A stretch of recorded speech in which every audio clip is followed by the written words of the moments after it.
राज्याला सलग दुसऱ्या दिवशी अवकाळी पावसानं झोडपलंय। ऐन उन्हाळ्यात बरसलेल्या पावसामुळे शेतकऱ्यांचं मोठं नुकसान झालंय। विविध जिल्ह्यात कोसळलेल्या पावसामुळे पिकांना मोठा फटका बसलाय। सोलापूर, सातारा, वाशिम, कोकणात अवकाळी पावसानं हजेरी लावली आहे। या पावसामुळे काही भागात वीज पुरवठा खंडित झाला। मात्र राज्यात कोसळलेल्या पावसामुळे वातावरणात काही प्रमाणात गारवा निर्माण झाला। या पावसामुळे उकड्यानं त्रस्त झालेल्या काही प्रमाणात नागरिकांना दिलासा मिळालाय। पंढरपूरमध्ये देखील काल अवकाळी पावसाच्या धारा कोसळल्या। शहराला वादळी वाऱ्यासह पावसानं झोडपलं। अवघ्या 10 ते 15 मिनिटात झालेल्या पावसामुळे रस्त्यावर पाणीच पाणी झालं।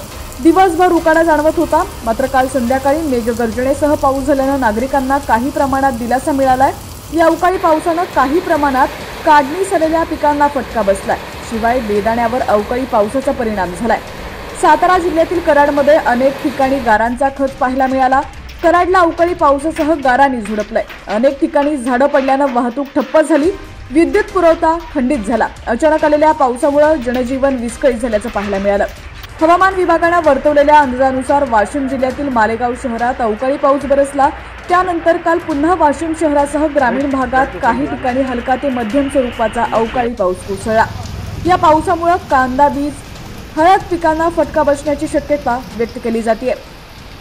राजापुरात दिवसभर ढगाळ वातावरणानंतर रत्नागिरी जिल्ह्यातील राजापुरात संध्याकाळी अवकाळी पावसानं हजेरी लावली। अचानक आलेल्या अवकाळी पावसामुळे नागरिकांची तारांबळ उडाली। हवामान खात्यानं आधीच अवकाळीचा अंदाज वर्तवला होता। राजापूर तालुक्यात तुरळक स्वरूपाचा अवकाळी पाऊस पडलाय। पावसामुळे आंबा व्यापारी चिंतेत पडलाय। आधीच उत्पन्न कमी आणि त्यात आता अवकाळी पावसामुळे कोकणातील आंबा बागायतदार शेतकरी दुहेरी संकटात सापडलेला आहे।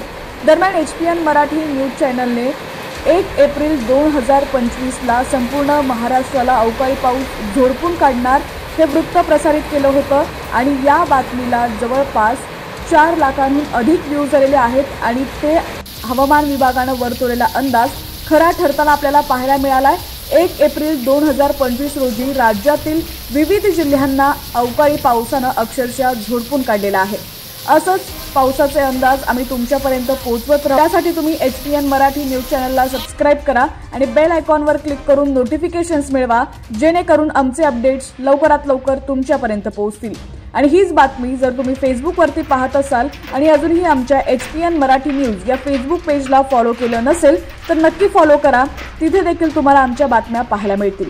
तसंच इंस्टाग्रामवरती देखील HPN मराठी न्यूज या चॅनलला फॉलो करायला विसरू नका।